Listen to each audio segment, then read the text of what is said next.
आज हम लोग क्लास 12 के बायोलॉजी क्लास 12 चैप्टर फर्स्ट जीवों में जनन पढ़ने वाले हैं। तो हम लोग जान चुके थे चैप्टर फर्स्ट में जीवों में जनन में कि जनन किसे कहते हैं। इसके साथ साथ था जीवन अवधि के बारे में, तो हम लोग जीवन अवधि भी जान चुके थे। और इसके साथ साथ जनन कितने प्रकार के होते हैं जो भी हम लोग जान चुके हैं कि जनन 2 प्रकार के होते हैं। उसी में एक था अलैंगिक जनन। तो अलैंगिक जनन के भी बारे में हम लोग जान चुके थे। अलैंगिक जनन में कोई भी जीव एक ही जीव भाग ले रहा था, वही एक जीव व्यस्त होकर नए जीव को निर्माण कर रहा था, उसी को हम लोग क्या कह रहे थे, अलैंगिक जनन।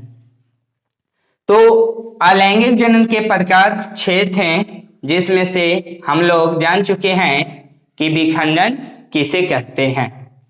तो आज हम लोग जानेंगे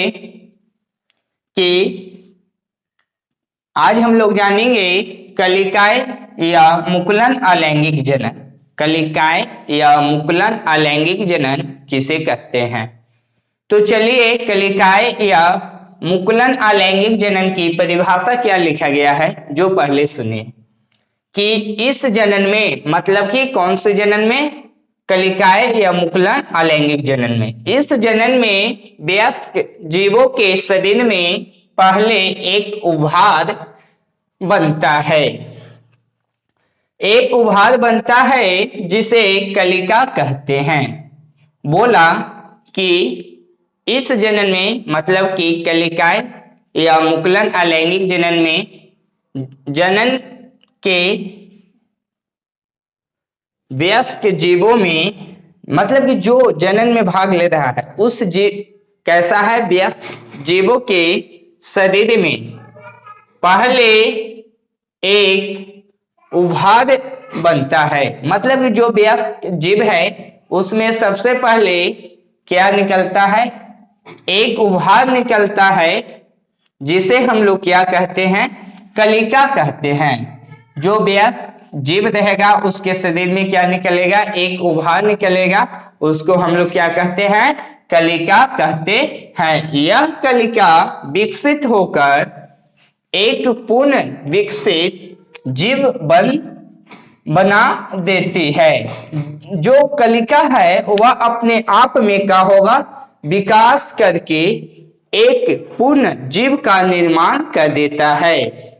इसके पश्चात यह जनक से अलग होकर एक नया जीव बना देता है। क्या बोला कि इसके पश्चात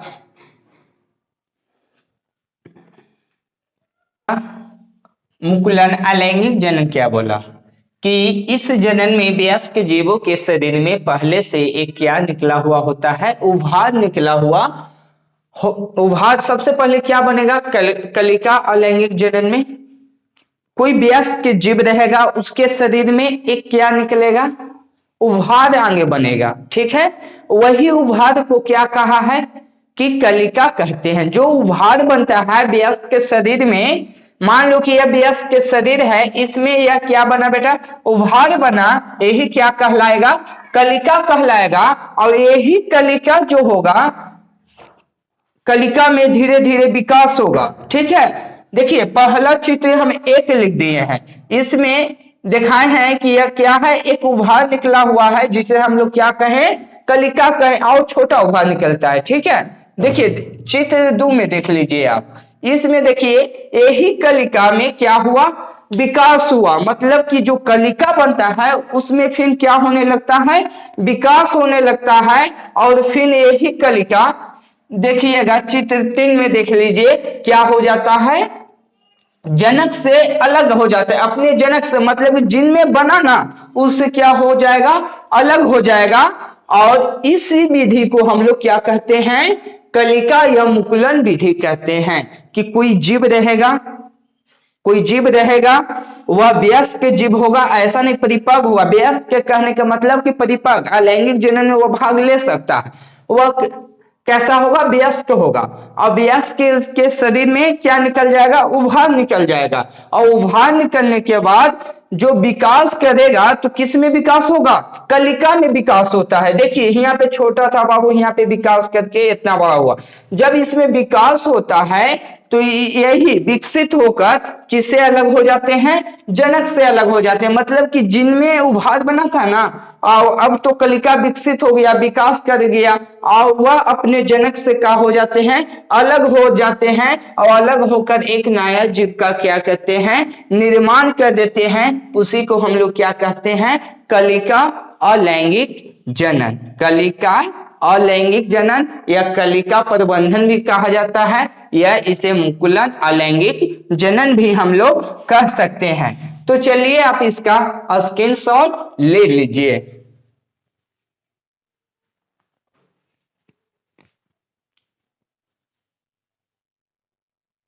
हम लोग जानेंगे, हम लोग पढ़ चुके हैं विखंडन, दूसरा का हमारा था कायिका प्रबंधन या मुकुलन। ये हमारा तीसरा है प्लाज्मोटमी द्वारा अलैंगिक जनन, कि प्लाज्मोटमी द्वारा अलैंगिक जनन की क्रिया कैसे होती है। तो चलिए देखिए, परिभाषा लिखा गया है कि इस प्रकार के जनन में बहुकेंद्रीय जीवों में होता है। यह जनन किस में होगा, तो बहुकेंद्रीय जीवों में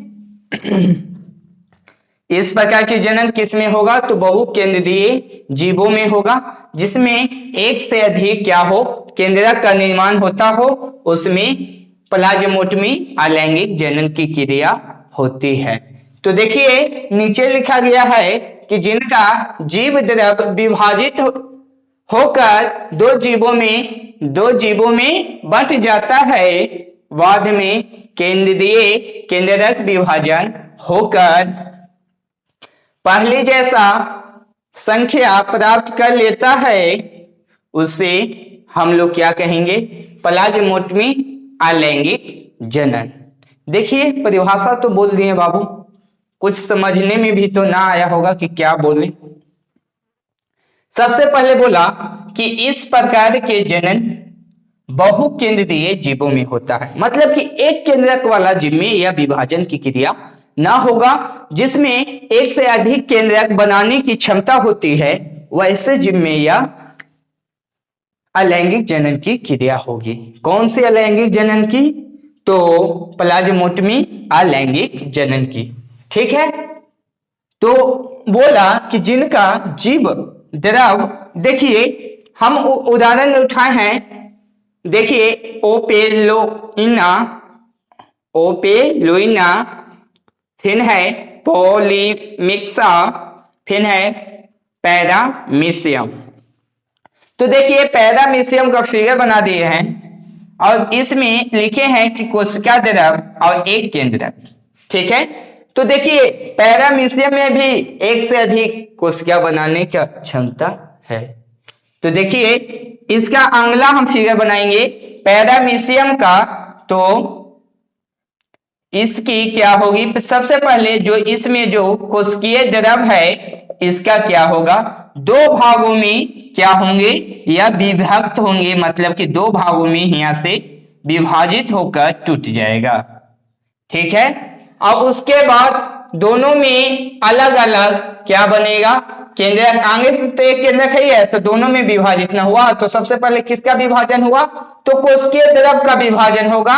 उसके बाद इन दोनों में जैसे पहले था एक केंद्रक के मालिक थे, तो पुनः एक केंद्रक का क्या होगा, दोनों में अलग अलग केंद्रक का फिर से निर्माण होगा, मतलब कि पूरी तरह से एक केंद्रक बन जाएगा। इसी को हम लोग क्या कहेंगे, प्लाज्मोटमी द्वारा अलैंगिक जनन। ठीक है, और इसमें पुनः देखिए अंतिम लिखा गया है बाबू, जैसी संख्या प्राप्त कर लेती है, मतलब जैसे पहले था वैसा या फिर बाद में या अपना आकार को क्या कर लेता है, बना लेता है। इस प्रकार की जनन क्या कहलाएगी, प्लाज्मोटमी अलैंगिक जनन कहलाएगी। तो चलिए आप इसका स्क्रीनशॉट ले लीजिए।